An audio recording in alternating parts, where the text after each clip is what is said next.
wonder if we lose a sense of our imagination or dreaming as we get older, because I just feel like I don't have these like big, robust dreams anymore. And I was talking to my husband about it after, and he was like, or maybe you're just in the dream. Like maybe when you reflect and you look at these things you have, you're in the dream. And I was like, oh, you're right. That's Lauren Ferree Bash, and this is the Powerful Ladies Podcast.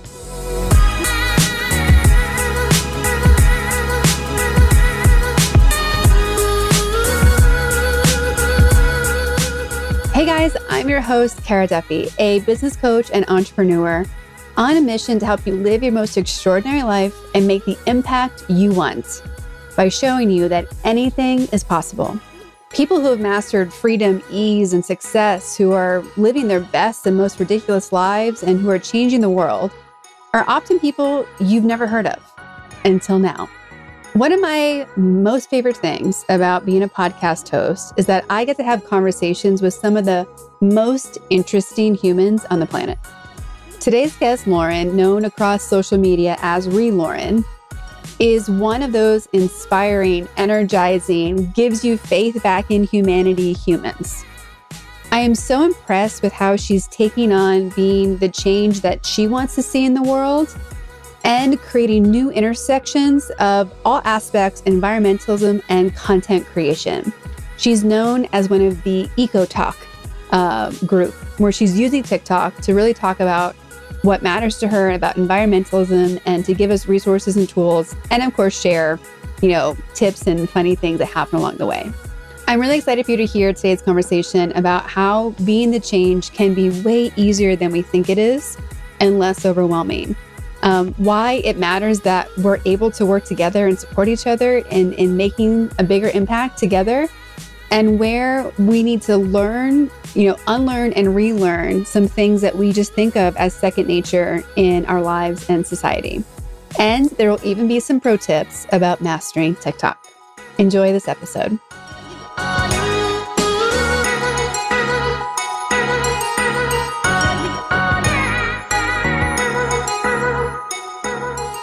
Well, welcome to the Powerful Ladies Podcast. Awesome. I'm very, very grateful to be here.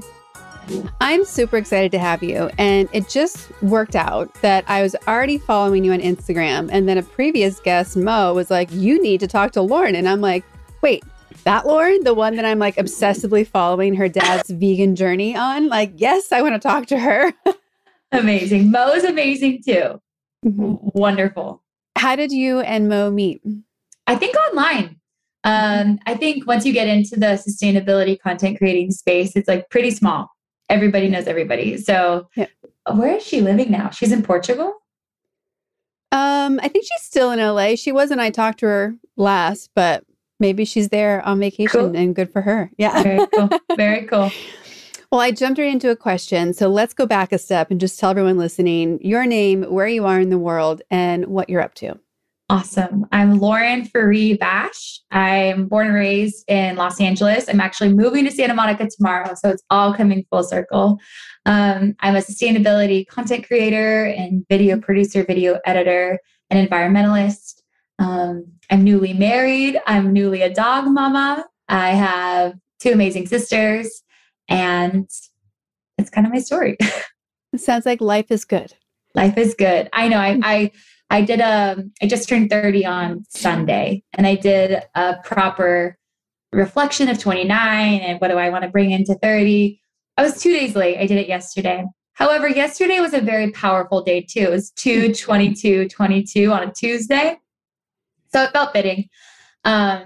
But I was writing it down and I was like, I wonder if we lose a sense of our imagination or dreaming as we get older, because I just feel like I don't have these like big, robust dreams anymore. And I was talking to my husband about it after, and he was like, or maybe you're just in the dream. Like maybe when you reflect and you look at these things you have, you're in the dream. And I was like, sobbing all morning. I'm like, you're right. These are things I've always dreamed about and I'm in it. Life is very, very good right now. Mm-hmm. I love that he said that. And it's such a great reminder to check and see if we are in the dream. And I know that I coach people all day long about like getting back to being 8 and getting back to like remembering anything is possible. Because we get so like stingy with our dreams. And it's sad to me because we really can do anything in this world, and we need more people in that space of being in their dream, because you know what it's like when you're happy, everything's better. Yes. And you attract more and more of it too, for sure. Yeah. So what came first? Were you an environmentalist first and then went into film and production? Were you in film and production and realized, oh shit, I can use this medium to change the world? Like, how did that process happen for you? Definitely the latter. I grew up a theater kid, and then I went to film school in undergrad. And so always wanted to be in storytelling in some capacity. When I was a kid, like my dream when I was a kid was to be an actor. And then I dropped out of the theater program like 8 days my freshman year. After 8 days, I was like, this is so not for me. But I was really fortunate that the school I went to had a really robust film school as well. So I transferred over and loved it. So I think I'll be in video for the rest of my life. I think it's a beautiful way that we communicate to each other. But then my mom is a mega environmentalist and definitely raised us with those mindsets and practices in the home. And then, like a lot of folks, it was the presidential election of 2016 when I was like, whoa, I have to use my talents and my skills and my passions to protect the things that I care so much about. Because I didn't realize, in full transparency, I didn't realize how much I cared about them until they were under extreme threat. And so I guess my pivotal moment as an environmentalist was when offshore drilling became a hot topic in LA, because you see it in like Ventura County and you see it in Orange County, but you don't see it in LA. And the ocean's always been my biggest connector within the planet. I think growing up by the beach. And so I literally Googled how to stop offshore oil drilling in Los Angeles. And that's why I found the Surfrider Foundation. This is like 6 years ago, I guess.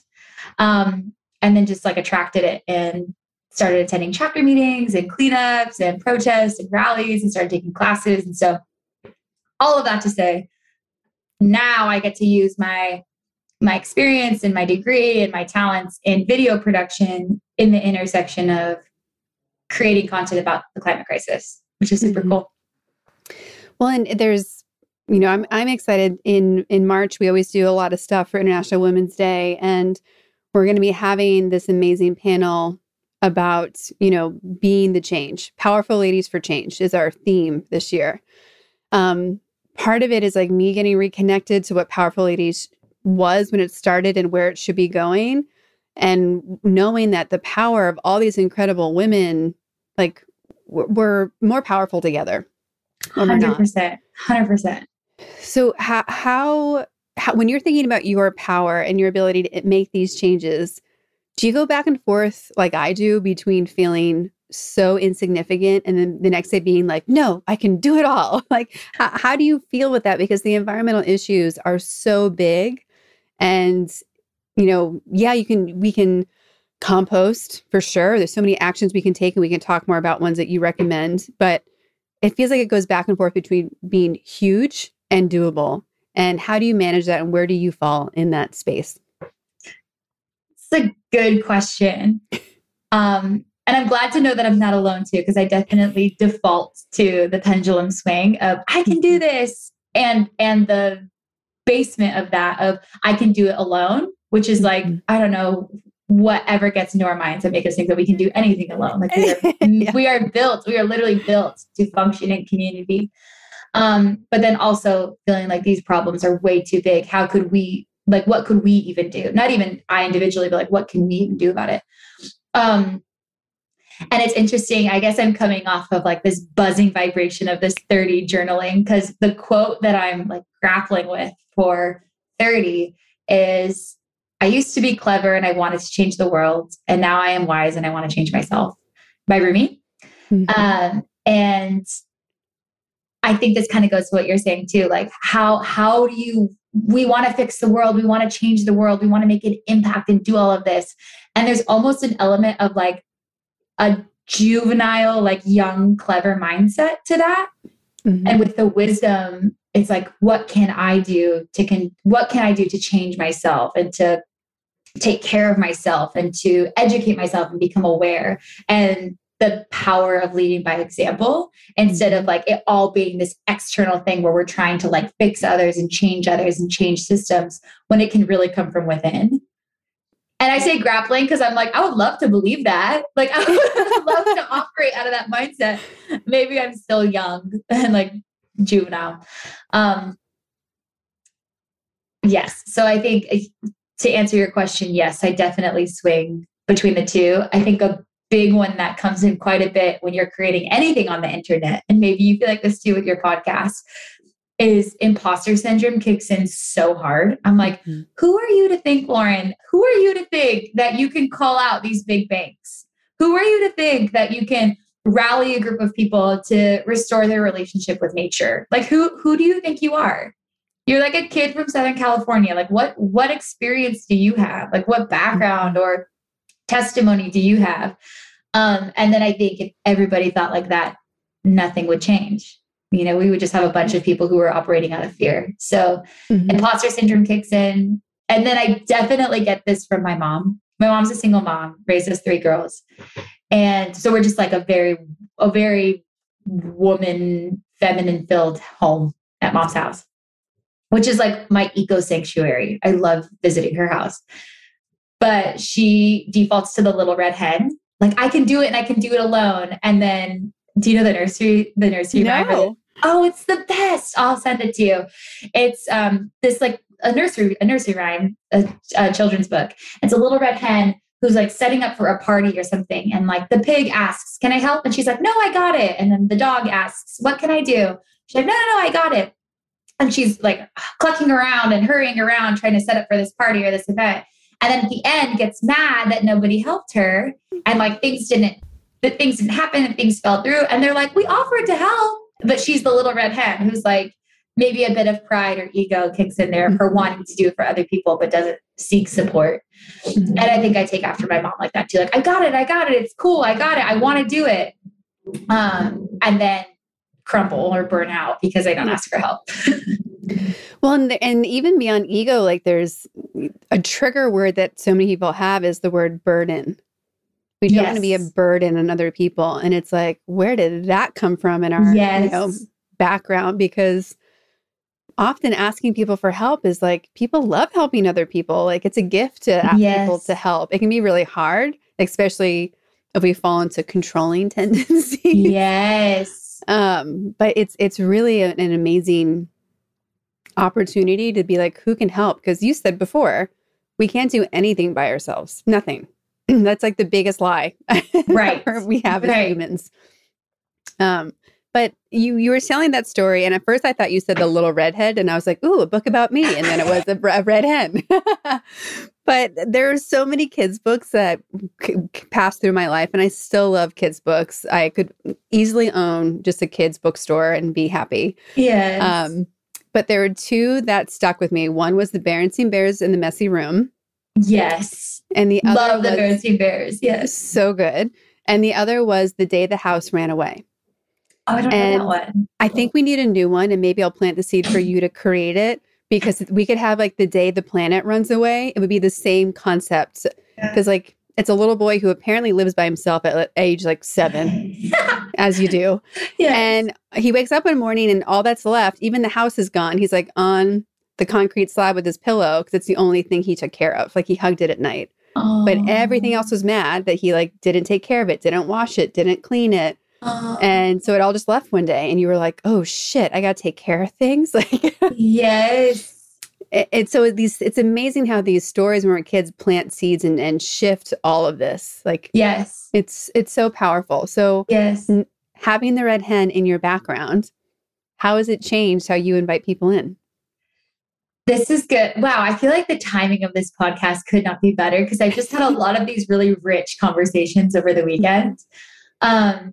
And I haven't fully practiced this yet, but I guess a thought I will revisit when I ask for help and when I don't ask for help is, what matters more? Asking someone for help and actually receiving the support, or having control? Yeah. And I learned this a lot. We threw our wedding in September, and we like did it all on our own and stayed up until the wee hours of the night, every night, like making graphs and charts and Excel spreadsheets and researching and like thrifting everything and coordinating everything. And I learned this a lot because I burned out 100% to the core, like trying to do way too much, not taking care of myself. And everybody was offering to help. Like, let me help, let me do this, let me do this. And I was so obsessed over having control over it. It was like, because I wanted it to look a certain way, and I wanted it to be a certain price, and I wanted it to, I wanted to make sure it was going to be done, you know? And so I wouldn't release control. And you had dozens of people offering to help. And what mattered to me more was the control than actually seeking the support, which led to burnout. So sometimes I think it's okay. It's okay to know, like, I have a lot of things I want to get done, but maybe the control element of it matters a lot to you. If you're like, it really matters to me how it looks. And as a content creator too, that's why I don't outsource my editing. I know a lot of creators will just shoot everything and then hire an editor. And I'm like, I'm too, maybe it's a bad thing, or maybe it's just like how I function. But it really means a lot to me that I have my fingerprints on it, and I'm an editor and I get it, and I want it to look and feel a certain way. And that's okay. Maybe I can ask for help in other areas so I can touch the editing, you know? Yeah. So I guess that'll be the litmus test, or the inner question to ask myself. What matters more, asking for help and taking this off your plate and allowing it to look however they do it and loving it, you know, and being grateful and acknowledge them for the support, or to like rein in the control, you know? And I would even challenge you that there might be a middle ground of how do you get to be the creative director and get it everything you want and not do it. Like that I think trips people out when you're like, wait, it can be exactly what I want and I didn't touch it. And you're like, yes. Yeah, that's true. That's true. But I mean, that's every business owner I talk to, that's always the space, because we want more freedom and ease. We've got lots of things we got to do, right? Like, yes. You and I do a lot more things than our businesses. So yes. How do we get to do it all at once? And it's by having a magical team of elves that secretly are doing things. And, you know, it moves into the, are we in our zone of genius or not? Like, do we love these things? Like, even the podcast editing, like, I have a podcast producer who's my sister, who's a badass, and that's her full-time job for many podcasts. But I still listen to every one. Yes. And put my notes in. And I've learned how to do it faster and more efficiently, and I can do it quicker now. But I still like to do it because of what you said. Like, I want to be able to hear it and make sure that it's passing my litmus test before it goes out into the world. Yes. Because I most likely will not listen to it again. Yeah. And sometimes I'm sure you know too, like when you're shooting something, you like black out and you're like, wait, all this happened? When did that happen? Yes. Especially in your format. Like, these are long format pieces. It's not like, oh, well, rewatch 45 seconds. You're like, no, I'm listening to 45 minutes. Yeah. It adds up, especially when you're going back and forth and pulling clips, because 45 minutes becomes an hour and a half real quick. And when we started, they were 2 hours, some of them. Yeah. And so I was like, okay, if we're doing 2 hours, we're just going to do it live, because who has time for that? Like, right. Who has time?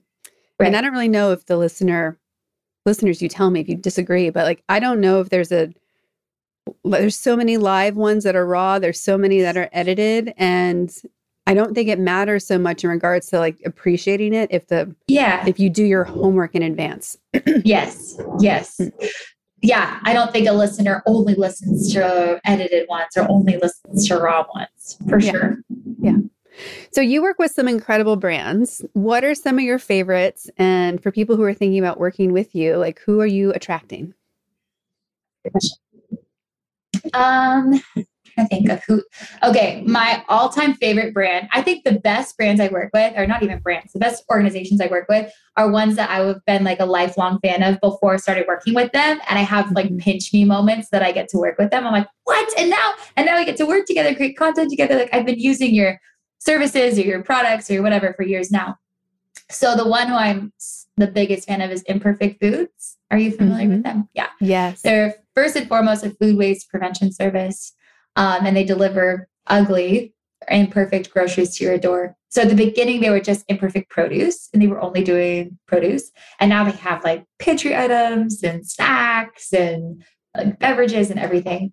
And I think food is definitely one of like the biggest spaces I play in within the climate space. My mom is like a master gardener, and her backyard in this eco palace I'm talking about, her backyard is like a mini urban farm. It's pretty rad, especially like I shot a drone footage one time of her backyard, and you just see all of our neighbors have like pools and lawns, which is kind of creepy, right? To like creep on your neighbors. And you just see my mom who has like a banana tree and a papaya tree and mango tree and like apples and all these greens and nasturtiums. And I think she's always connected us to food as not necessarily and food to cook, but also food and how it's grown and where it comes from, and not treating it as waste. You would never have food waste. So all of that to say, imperfect foods and their fight against the climate crisis by way of eliminating food waste is rad. I love them. And they just got their B Corp certification, which is congratulations to them. Yes, I know, hats off to them. It's just very difficult, and it's a strenuous certification process, and have to requalify year over year. And I think my favorite brands I work with typically fall within the B Corp umbrella, because, you know, they're paying their people well. They have a transparent supply chain. A lot of them are made domestically here in the US, or whatever they're creating. And so I tend to lean towards B Corps. I just really like working with them. I feel like we share values. And I think the biggest pendulum swing or internal dilemma of being a sustainability content creator is like, we can't shop our way out of climate change. And unfortunately, we as individuals, especially we as Americans, are conditioned to think we can purchase something as a way to solve a problem. Or we can buy something. And it used to trigger me quite a bit when people would be like, where'd you get your top? Or where'd you get your toothbrush? Or where'd you get your glasses? When I'd be talking about like the IPCC report, you know, or I'd be like talking about like wish cycling. And people would be like, oh my gosh, where's your top from? And I'd be like, this has nothing to do with what I'm talking about. But also, like, who am I to criticize that this is the system we live in, is that people we want to buy. This is what we want to do. And it sucks because I'm like, how do you make calling Congress, or how do you make like joining an environmental NGO as sexy as like a canvas tote bag, you know, or like as sexy as using a glass straw, you know? Anyways, kind of off Which make me nervous. I'm like the glass straw, like when I first started using one, I was so nervous that I was going to crack it in my mouth. Like that was my biggest fear. Yeah. Like I'm a little bit more comfortable, like a stainless steel straw. Yeah. But I've like moved on. I can now use it without fear. But the first couple of times I was like, oh God, I'm going to die by shards of glass from the straw. Yeah, I know. I just shouted we're moving, and we put out like a little table in our front driveway of just like stuff we're taking out. And are just like telling our neighbors and our community and our friends, like, come and get it, like a free garage sale, I guess. It's not much, like a few things. But I put a wine glass out there and it shattered all over the driveway. And I was like, no, of course. When, you know, a client of mine connected me to Chelsea Green Publishing.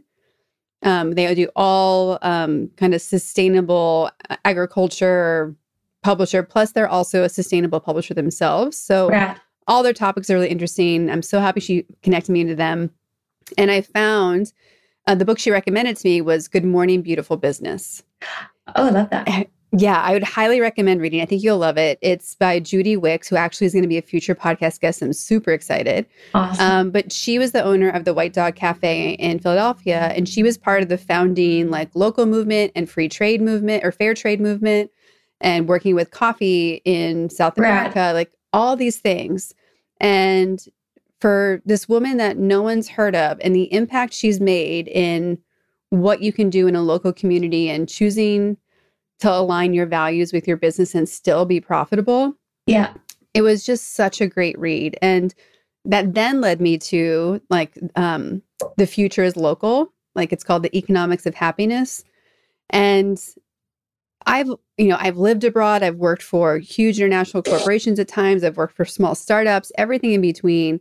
And I was proud of being like a global citizen.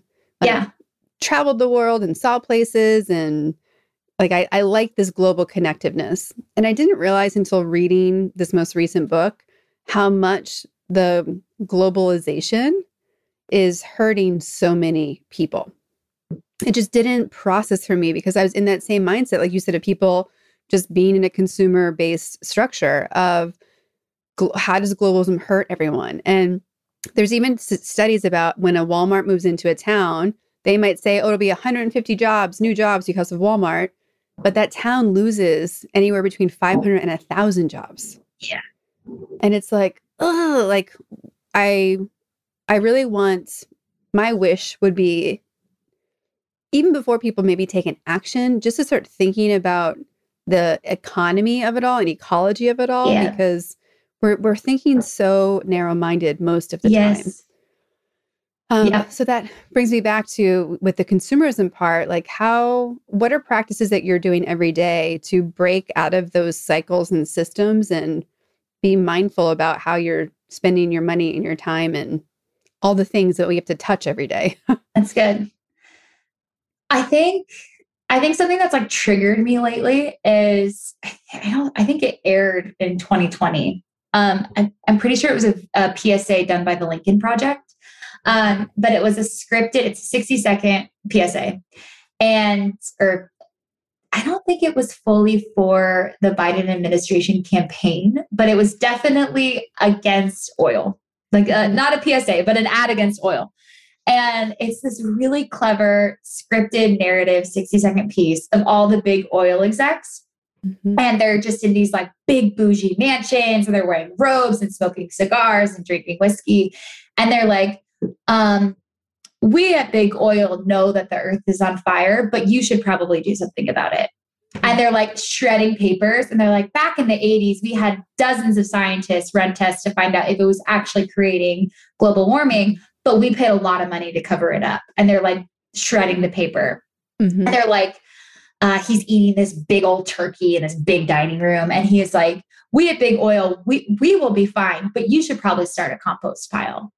And I'm like, oh my gosh. And again, it's this pendulum swing of like, does my one lifestyle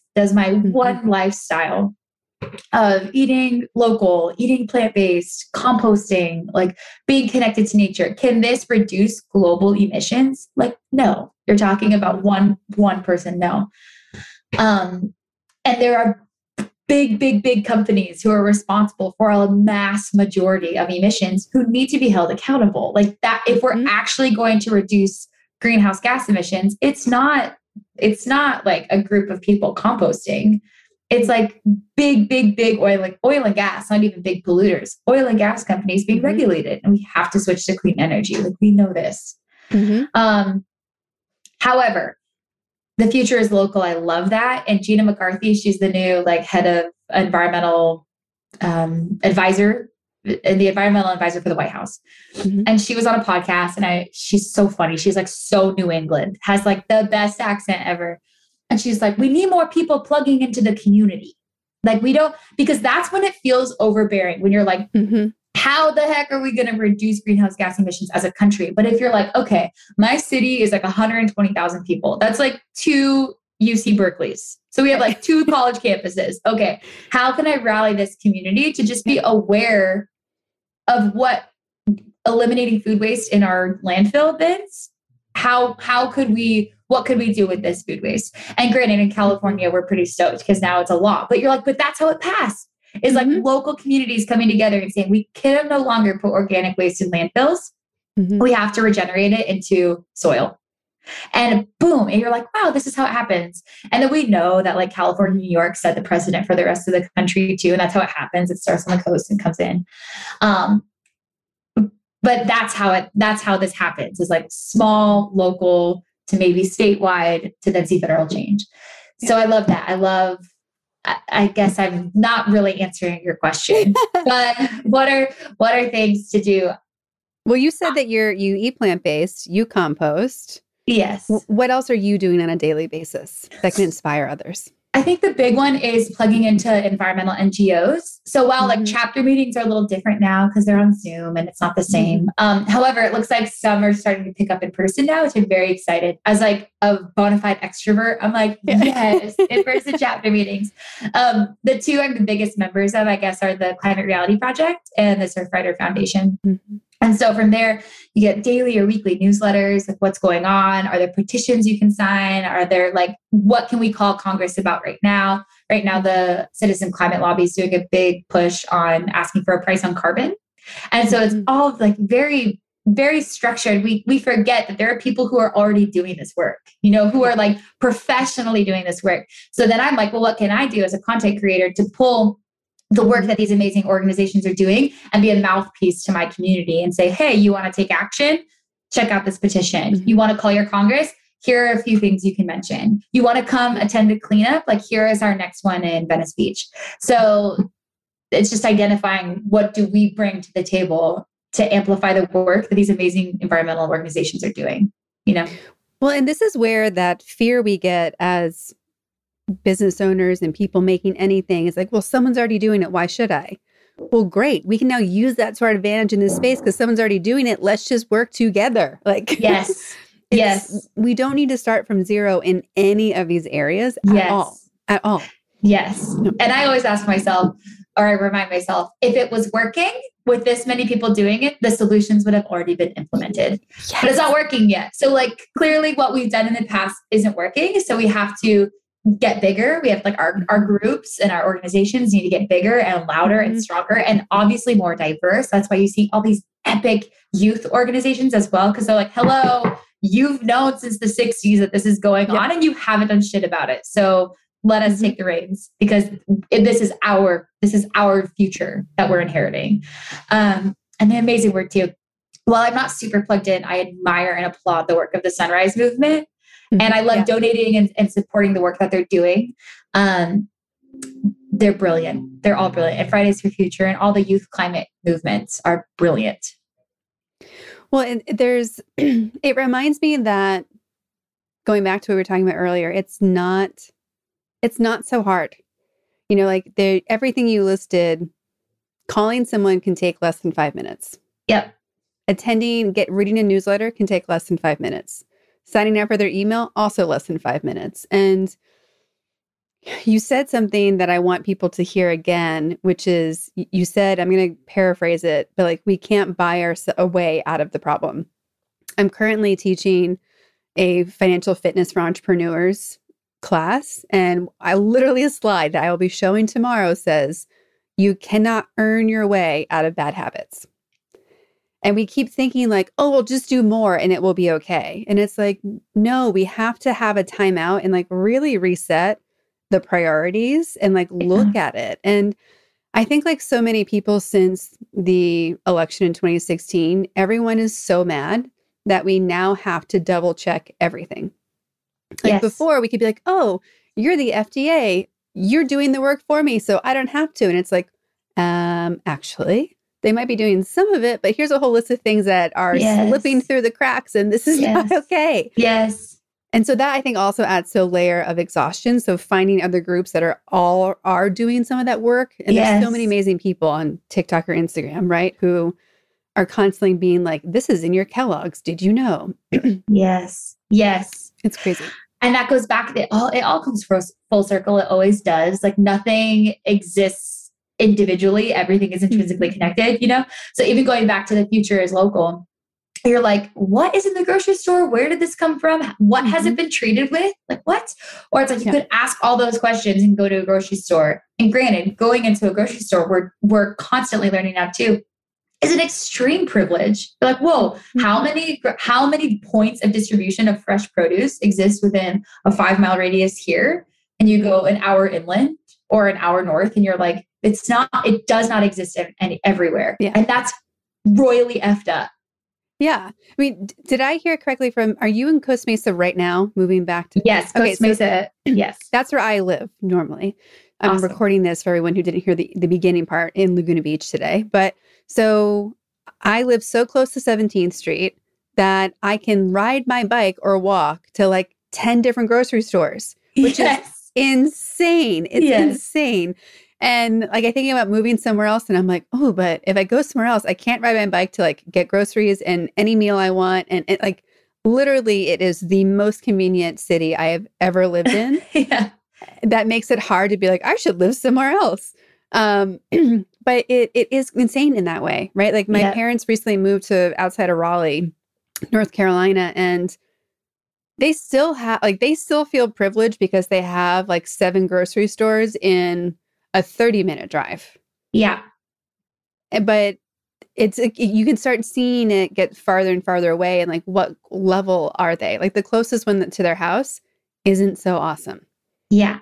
Like it just feels creepy, let alone like, is filled with like things that shouldn't go into your body. Yeah. But nothing makes me lose my mind more than seeing a cantaloupe wrapped in plastic. Yes. How do we stop that? The access element too of fresh fruits and veg. There's amazing work of a bunch of, again, like grassroots organizations that show or that are bringing awareness about the food apartheid. And you're like, oh no, you're not just talking like rural California, like out in the high desert, something like that. You're talking like South Central.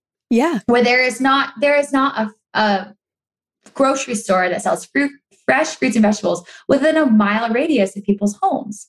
And you're like, how? When 10 miles west, there's like Erewhon and Whole Foods and Rainbow Acres and all of these places that are extremely wealthy, dense areas where like bountiful amounts of fresh fruits and veg exist.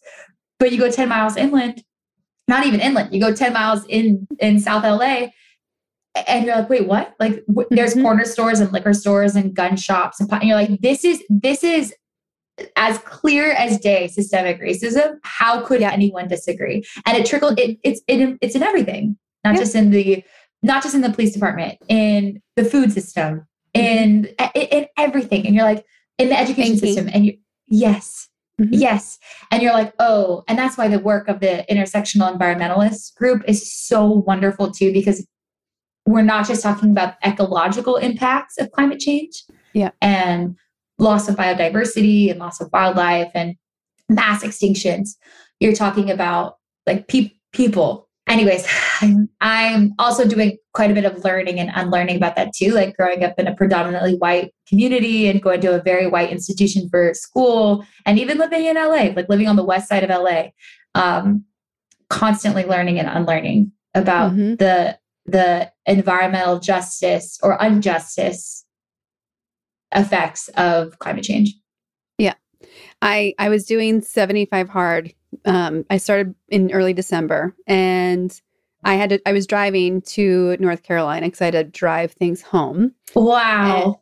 Right. It was fun. And it was a good getaway. I needed the break. But I had to go from committing to being plant-based to being vegetarian on that trip, because I literally, even if I brought as much food as I could, and I was like making sandwiches on the roof of my car in the snow, but like I couldn't guarantee that I could find something that didn't have some sort of dairy butter in it. And I was like, I have to keep this commitment to the 75. So like I have to like level down to do it. And it was frustrating.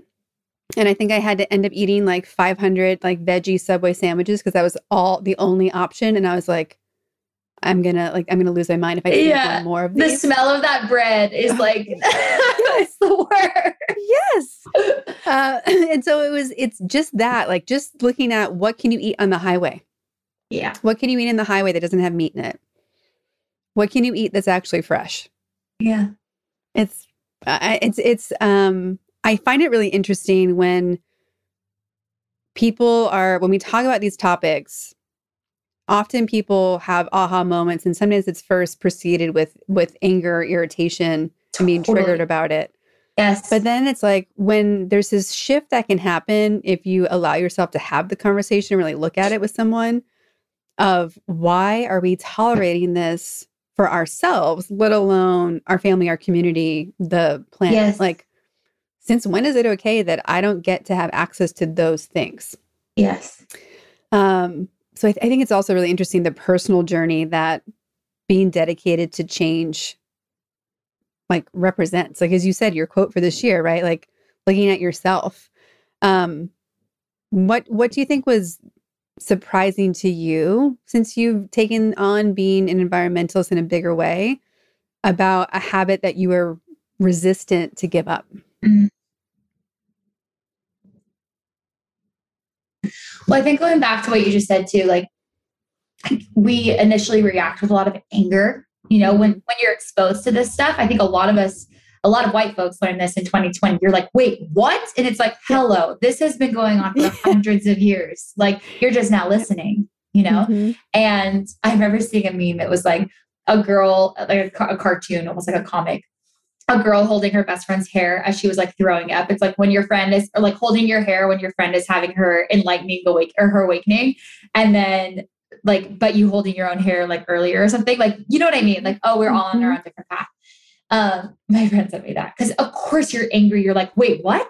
Like how much money are big banks funding in fossil fuels? And like, wait, that's my money that's sitting in the savings account. Like that's where my money is going. Hell no. Or like, what are they treating our crops with? Like, wait, how many layers of topsoil do we have left? How many years of topsoil do we have left until it's diminished permanently? Like, wait, what? And we're not talking about this. You get really angry. But I think too, as a white privileged person in America, the guilt kicks in so hard and it's just like overwhelming. And I think what keeps me up at night, I think every environmentalist, every humanitarian, every person probably has the things that keep you up at night. And there's this film called The Human Flow, and it's about refugees. And there is a big chunk of it talking about climate refugees and in parts of the world what will be deemed uninhabitable because there's no access to water, you know, or they can't grow food and are these people living here can't grow food, or sea levels will rise and the land is gone. Or flooding, sea levels rise and there's flooding and the salinization of the land doesn't allow them to grow anything. And that's when the guilt kicks in because there is an element of responsibility. And maybe this is why I'm so drawn to that quote of Rumi, because I'm like, is it enough to work on yourself when there's an element of being a member of a wealthy country, a citizen of a wealthy country who is doing the most damage? And when you look at emissions per capita, you're like, the US is the worst. Everyone points the finger at China and India, but you're talking about billions of people collectively across those two countries. The US, we have like a third of a billion people here, and we are doing the most damage. And you're like, there is an element of responsibility. Maldives will be underwater. Bangladesh will be underwater. Sub-Saharan Africa will not have, and you're like, those are human lives. So an element too of the globalization, you're like, and I have a responsibility as a citizen of a country that is doing the damage causing that. I do have an element of responsibility to change this, you know? Well, and that's also what makes me so mad about California, because it's the 5th largest economy in the world by itself.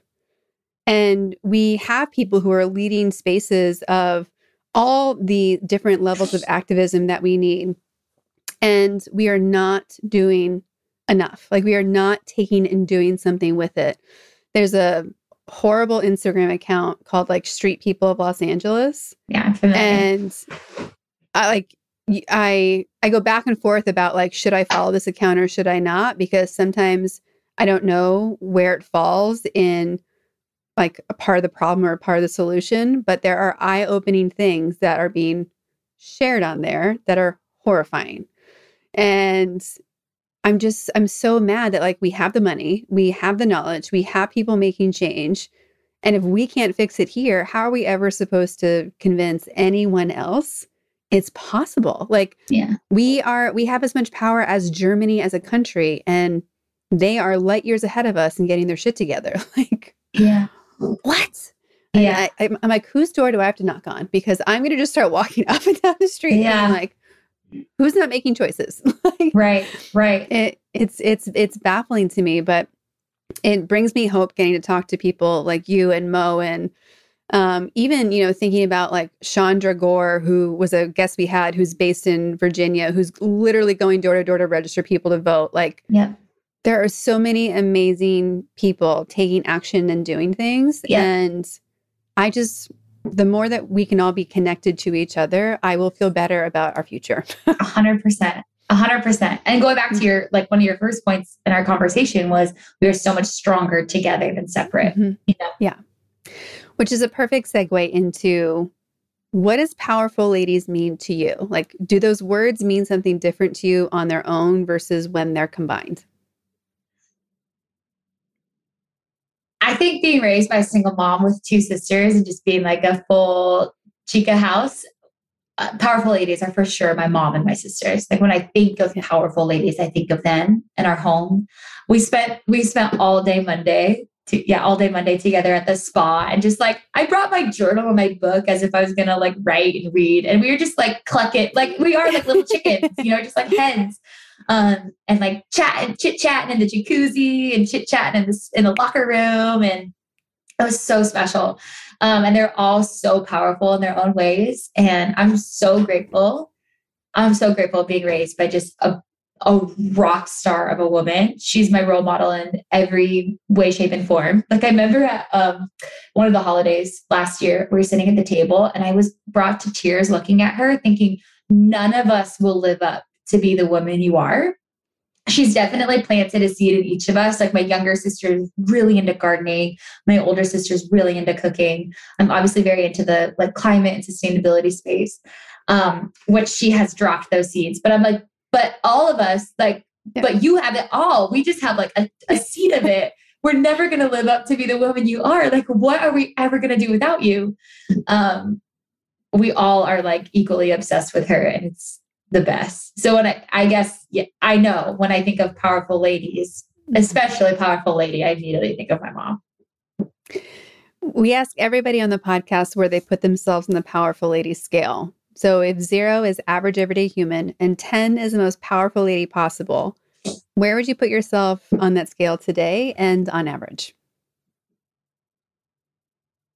Oh, see, imposter syndrome kicks in so hard, right?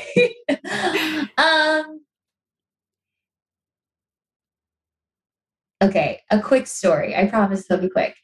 I was in a broadcast journalism class in school, and there was a segment done on this reporter just opened the yellow pages back when those existed, or the white pages, and flipped and like found a person, called them, said, I'm a local news reporter. Can we come do a story on you? And she was like, why would you want to do a story on me? I'm just an average person. Right. And this reporter comes in, and this woman was a foster mom, a single woman who was a foster mom, and had fostered several children and had adopted several of them. Oh, and it was just this beautiful, welcoming home full of children and love and just so much. But she even told the reporter, like, why would you want to do a story on me? There's nothing special about me. And they're like, oh my gosh, the average, like, sometimes we think we're so average and don't even identify the power in ourselves, you know? That's why I do this podcast. Yes, so good. I'm amazed how many women say I'm not powerful. And I'm like, no, but I'm calling you. So like, I've already decided you are. So just like say thank you. And when can I schedule? Yes. We all are, right? We all are. We just forget it. We're constantly looking left and right, but that person's more powerful and that person's more powerful. And I'm not powerful because that person is. And it never stops. You know, I remember like first going freelance and looking at my other friends who were DPs and amazing cinematographers or traveling the world and creating these amazing documentaries. And I was like, I'll never be like that. I'll never have that. I'll never work on those projects. I'll never be like them. And I'm like, I don't think it ever stops. I think you're always looking at other people, maybe with that wisdom, maybe with the wisdom of the Rumi mindset.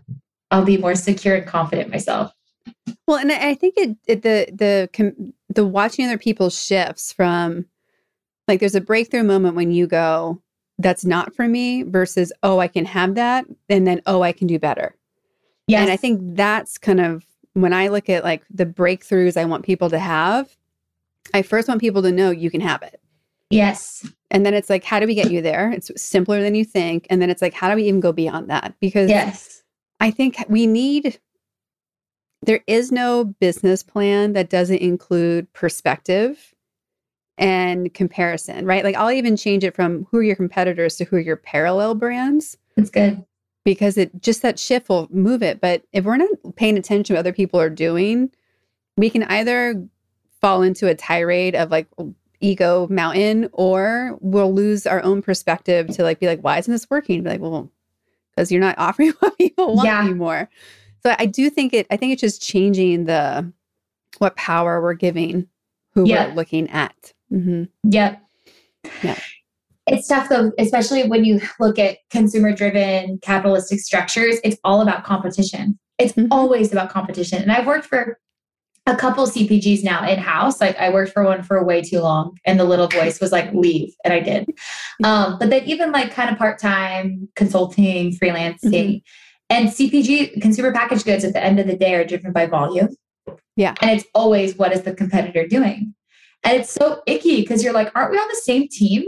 Like, especially if it's a for good business, right? You're like, we're on the same team. And especially as a content creator, you can look left or right and see these people are creating amazing short films, or their engagement is so insane, and people are really loving and appreciating what they're doing. And I'm like, but we're on the same team. Like, I think that's the thing about being an environmentalist, is you're like, it is all part of the same movement. And clearly, like I said, there are not enough people on this team. Otherwise, we would see changes. It's like everybody is welcome. I think something I was reading, what I was calling into 29, because I read my letter from last year before I write my one for the next year. I love that habit. So how long have you been writing yourself a letter on your birthday or the eve of? I think only 4 years, 27, 28, 29, 30. Yeah. So it started when I was 27. I'll do it every year until the day I die. I think I want to make a birthday book though. Cause now I'm like, these are like 8 journals that are like all over the house, but I think I'm going to rip them off and put them in a book. And I'm always sobbing. I put on a playlist that just like immediately triggers tears. You know, I'm a crier. But I remember writing for 29. I wanted to operate out of the abundance mindset, abundance mentality. Just like when someone else succeeds, there is no scarcity or no lack for me to succeed also. Yeah. The universe is infinitely big. And when someone else succeeds, it's not like a cup that runs out. You know, it just keeps flowing and flowing and flowing. So it gets dangerous when you start talking about like wealth and consumption and stuff too. Because like, it's built on like an extractive system, and like the earth isn't infinite. It doesn't infinitely produce. You know, Earth overshoot day is what, in August every year? Like when we've extracted more than the Earth could replenish in a given year. But I think more in like the mentality of like success in general. When someone is doing well, when someone is well, when someone it's an energy. Yes. And energy doesn't go anywhere. Yeah. Our tangible things do. Yes, exactly. Exactly. Energy is infinite. It's always cycling. Right. And like things break, our phones break, and then they have a life cycle. Right.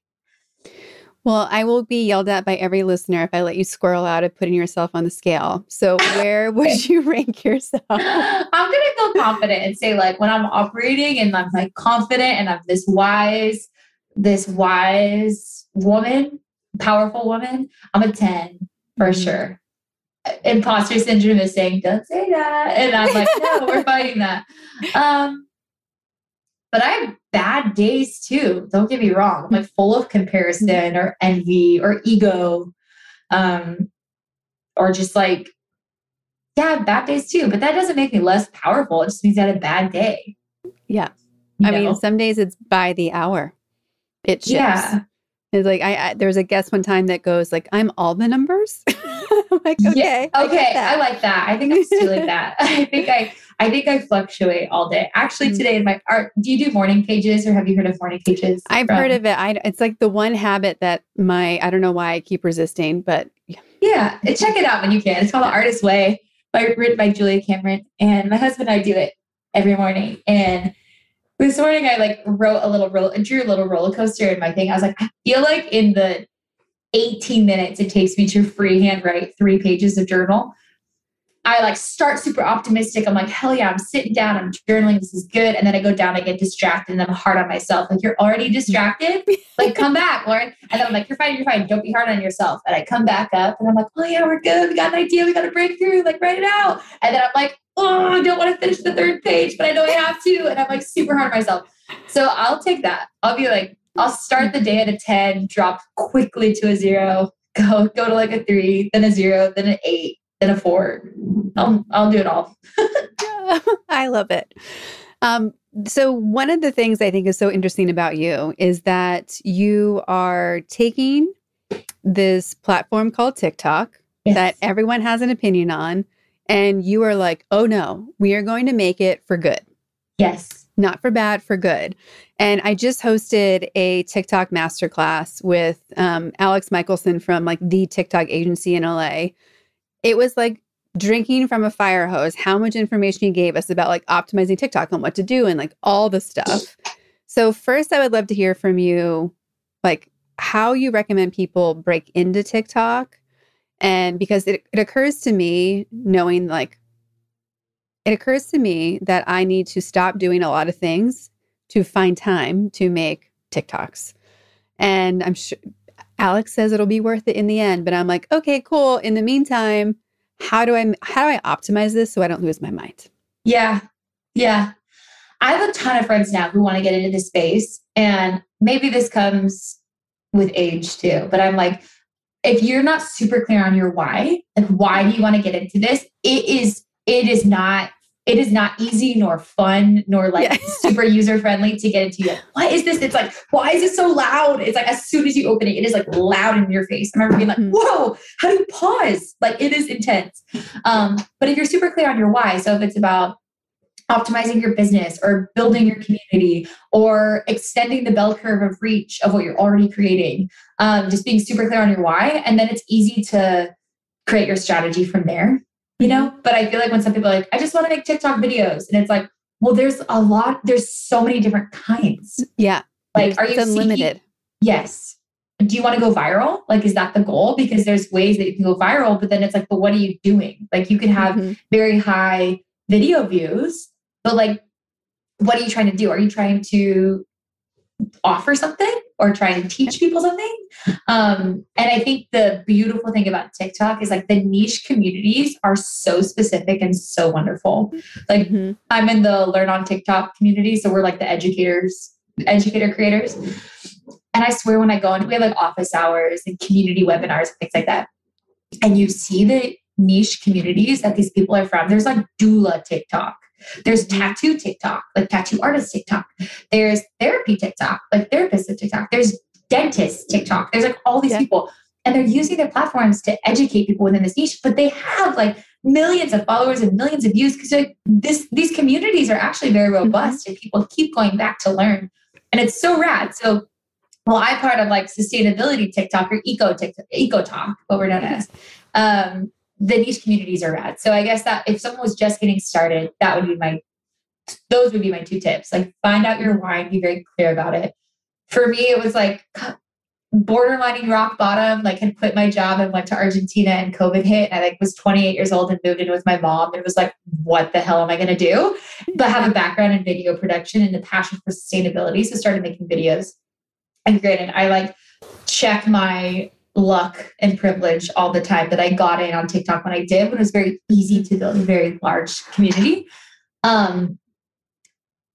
So finding your why. And now I'm like, okay, I create original content, I'm a storyteller. I'm educating people about the climate crisis and about sustainable living. And I also create advertisements for sustainable brands that share my values. Got it.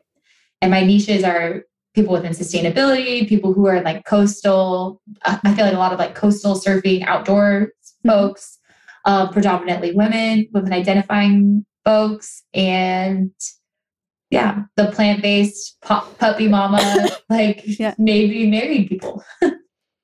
Well, and that leads me to my next question, which like I was obsessed with the mini series, this is what I'll call it, about following your journey with converting your dad to plant-based. Yes. And the world cannot make enough food-based documentaries for me to be satisfied. So I was like, oh, I've watched them all already everywhere else. This is a new one I get to watch. And even though I know what the answer is going to be, I still want to watch it. How cool was it to go through that experience, and how proud are you of his like results and like what shift that was? Yeah, it's nuts. So for your listeners, my dad participated in Veganuary. Granted, we were a little late. We started January 15th to February 15th, which is a month-long commitment of eating plant-based. And my dad has a long history of poor health. Like since I was a kid, he's also smoked cigarettes for as long as I can remember, since he was 18 and now he's 67. So nearly 50 years. So he's had heart attacks and a stent and jaw cancer and just poor health. But in addition to smoking, he's just eaten a very meat, animal, protein heavy diet. Mm-hmm. And so my sisters and I have all been plant-based for like 10 plus years, my husband and I as well. And so I knew this was a month that the world, a chunk of the world was going to participate in eating plant-based. I'm like, Dad can do it. He turned 67 in January. It all felt timely. So he did it.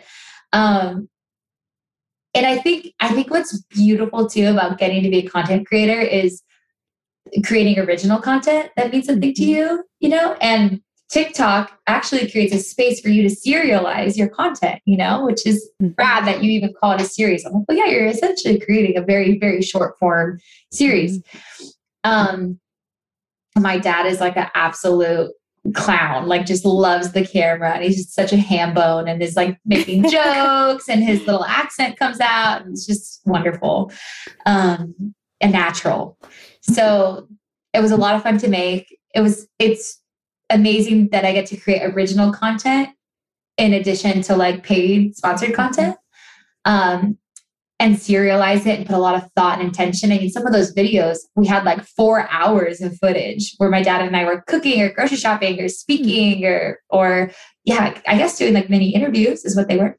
And how do you take it down to 30 seconds? So a lot of editing.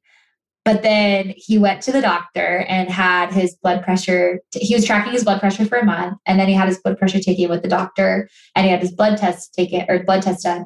And they reduced his blood pressure medicine down 50%. And I think we get his cholesterol results back this week. So TBD on those. But I'm so unbelievably proud of him. And even when I look back at the footage of like when we first started versus now, I'm like, he's glowing, he's smiling. He got a TikTok just so he could read people's comments because he is fueling off of the encouragement, the acknowledgement. And I'm like, wow, even if it wasn't recorded, that's why I kept thinking, I'm like, it's a win-win for me. Like it's actually championing my dad and like getting to support my dad and encourage him to take control of his life and like get off of this medicine or change the lifestyle that's caused him to be prescribed this medicine. And also create content that like inspires people to do it with their parents or their family members or to reflect on their own eating habits. And I kind of call out too the unjust elements of the food system where why are we feeding people food that makes them sick? You know, it's so silly how much money and resources we waste. And like, just giving people bad food means we're going to spend more money somewhere else.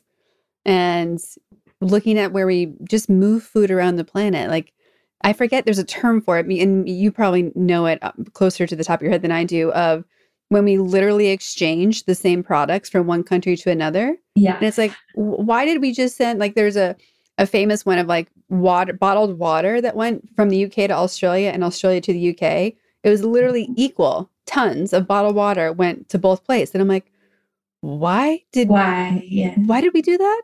Yeah. Like, and like, that seems so silly. And so much of what drives me is optimizing, like really being intentional with our time, because I'd rather have fun than work. And I think most people would.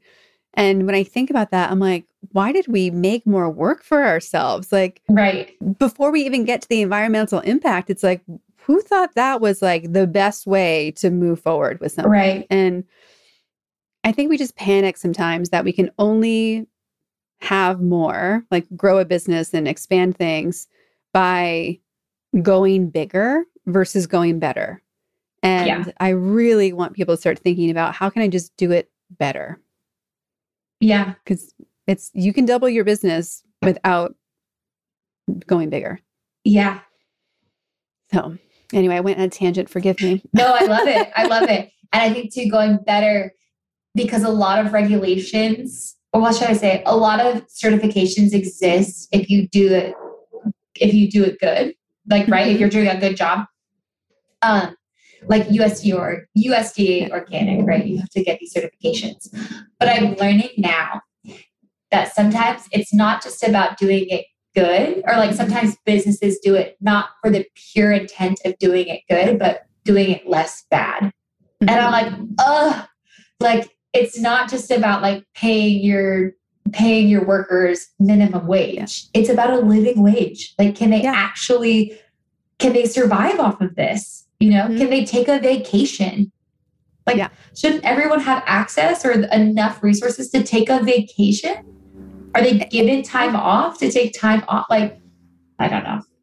You can build all of it in and still be profitable. Like, it's a lie that you can't do purposeful, aligned things and make money. It is a total lie. And it's a lie coming from people who don't want to share.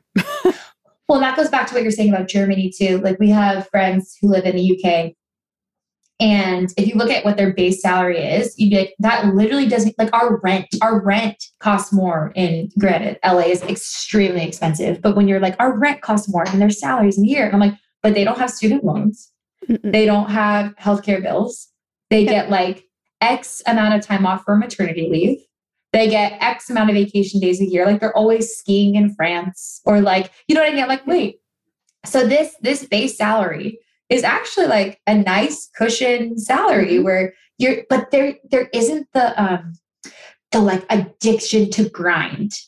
You know what I mean? Because your things are just you're taken care of. Yeah. I lived in and worked in Germany for 4 years, and I paid the highest taxes I've ever paid and saved the most money I've ever saved. And it was so counterintuitive, but like, things worked. Like, everything, it felt like I went into like 1950s America, where like everyone's just smiling and doing their thing, and, you know, at the park and with their family, and things were closed on Sundays. Yeah. Like, it felt so weird, but exactly what you said. It's like, people don't have those things to worry about.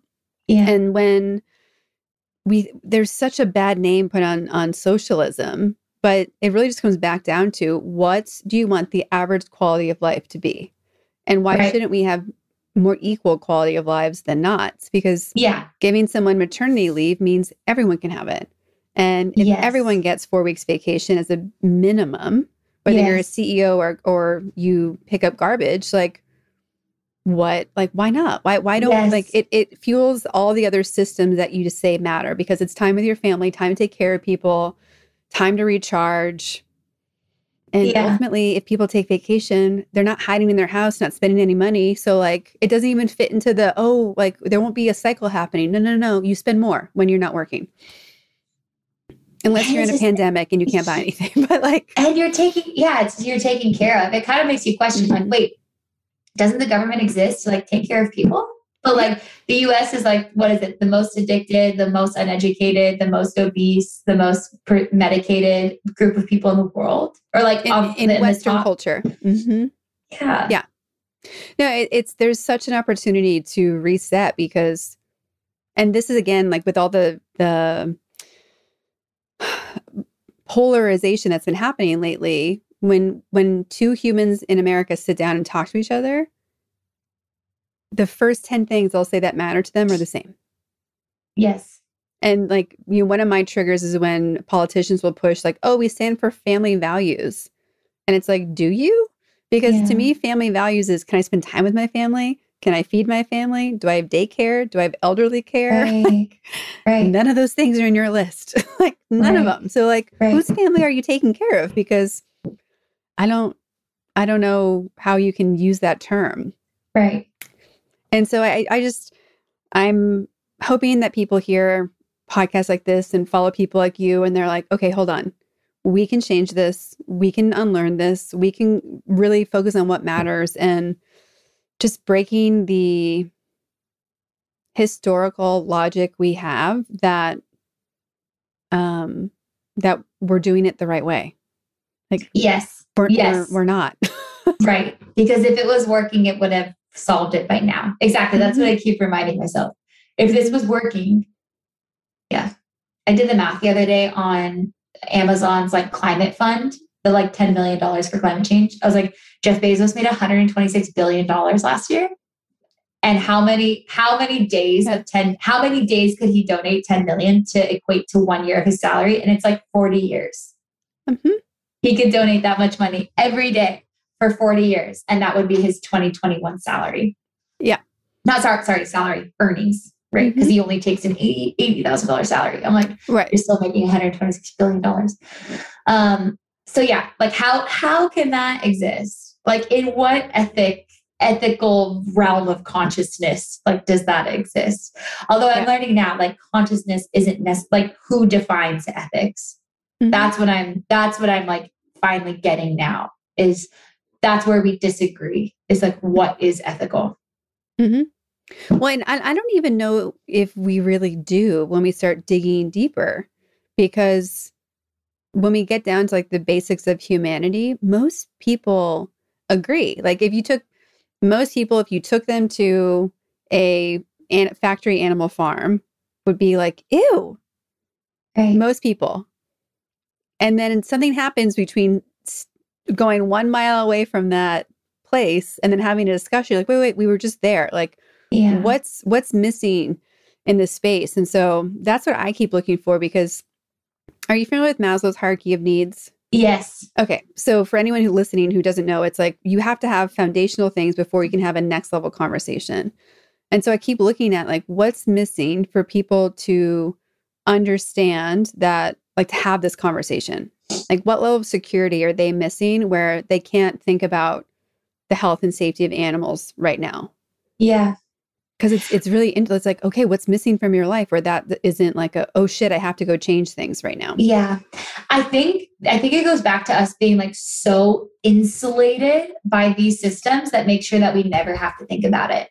Mm-hmm. You know what I mean? And not to like point the finger all at capitalism, but it kind of is. You're like, okay, what's at stake is shareholders' profits. Because if people knew, then we would stop doing this and then these people would lose their money, right? That these businesses would be regulated or it would cost them more money so they would make less money.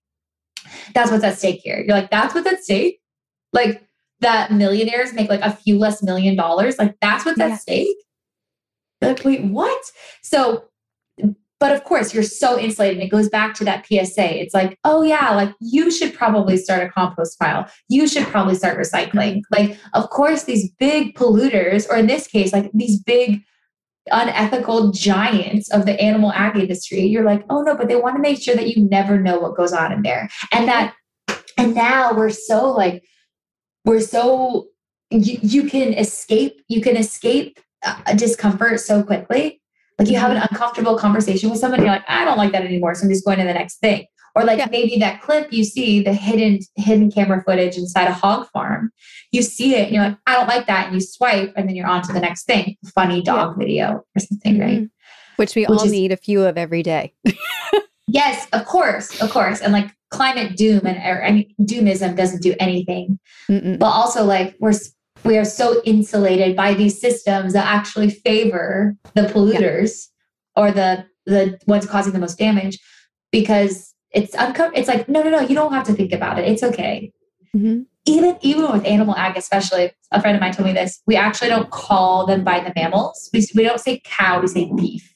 We don't say pig, we say pork. Mm-hmm. A chicken, I think with birds, it's a little different, but you don't call the mammal, you don't say baby cow, you say veal. Yeah. Right. But if you actually called it what it was, like maybe that would be a behavioral nudge for folks to not eat it. But that would cost the meat packers a lot of money. They would lose a lot of money if people stopped eating meat, you know? They really would. And you spoke on like where the money goes, right? Because there's a fiduciary requirement for corporations to uphold what their investors are getting. Like it's part of the law of being a true corporation if you have shareholders. But there's also opportunities to invest your money in local based programs, which actually have a higher rate of return. Of course. So you can keep everything you want to do there is a solution that's actually better, that isn't so painful to switch to. So even your bank, right? You mentioned it earlier. I'm like, please get curious about what bank you have, because that can be a whole rabbit hole of like, oh my Jesus, if you need to. Yes. Yeah. Well, we could talk for hours and hours. I think I know. About all I am sorts of filled. things. It's filled with inspiration, excitement. Well, I want to, this Powerful Ladies community is a big, powerful community. And so I would love to ask you, as we're wrapping up, what do you need? What are you seeking? Because maybe somebody listening has it and can help you. That's good. What do I need? I think I would need ideas, inspiration, community behind making civil engagement sexy. Right. I think it's sexy because I do it and it feels seamless, but I'm like, how do we make, this is my challenge for 2022. How do we make calling Congress as sexy as the reusable tote? Mm-hmm. So if anyone has any ideas, like old school call-a-thons or scripts or like music videos, or like, how do we do it in a non-chuggy 2022 way to just make people there? Like our elected officials need to hold businesses accountable. Like that is the solution to the climate crisis. Even in the IPCC report, like what's missing is fossil fuels are causing climate change. How do we regulate and eliminate fossil fuel? Mm-hmm. It's there. I know. So everyone who is now obsessed with you and wants to follow you, support you, help you, where can they find you, contact you, all the things? I go by Ree Lauren, RELAUREN, on all the things. Mostly TikTok, like you mentioned. I have a lot of fun on TikTok. Instagram, a little bit. And maybe YouTube this year. We shall see. Awesome. Well, thank you so much for being a yes to what matters to you, a yes to me in this podcast, and for sharing your story with everyone listening. Oh, thank you so much. Thank you for holding space. Thank you for having me on. I'm so, so, so grateful.